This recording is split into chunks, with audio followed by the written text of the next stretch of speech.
Всем привет, меня зовут Руслан Митяев.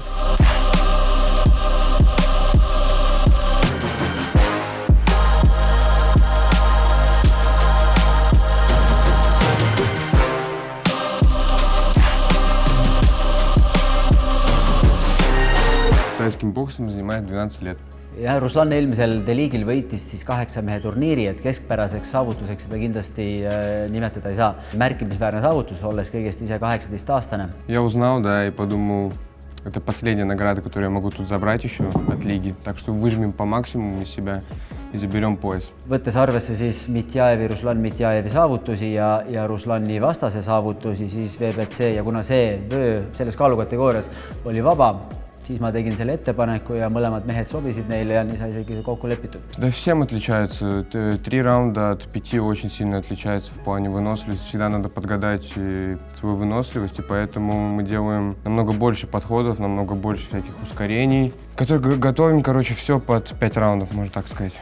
Ta on äärmiselt andekas, ta on terve elu sellega tegelenud, kui ma ei eksi, siis kuskil 100+ amatöörmatši pluss nüüd siis 10 profimatši, millest kõik on võidetud. Et kunagi Ruslani ja Romani treener aastaid tagasi ütles mulle, äkki poisid olid siis kuskil 10–11-aastased.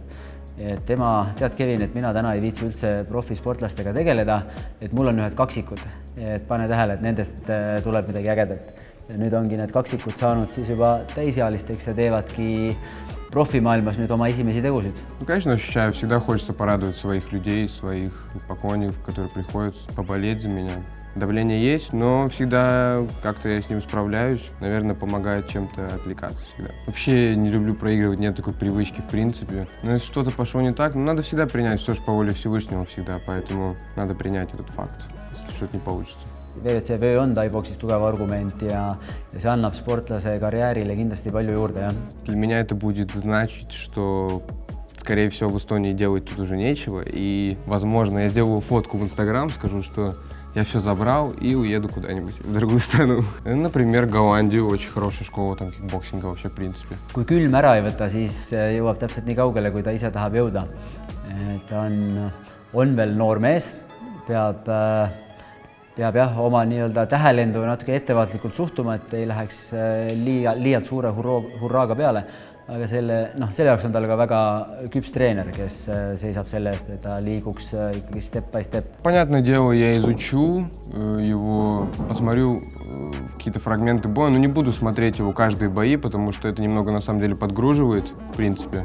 Посмотрю немного, сразу отвлекусь, начну подготовку просто и буду уже тогда примерно понимать, что он может, и делать из себя лучшую версию. Да не, я уверен в себе на 100%. Всегда. Поэтому приходите, обязательно будет очень интересно. Я буду драться за титул, мне будет очень приятно, если вы придете и поддержите меня.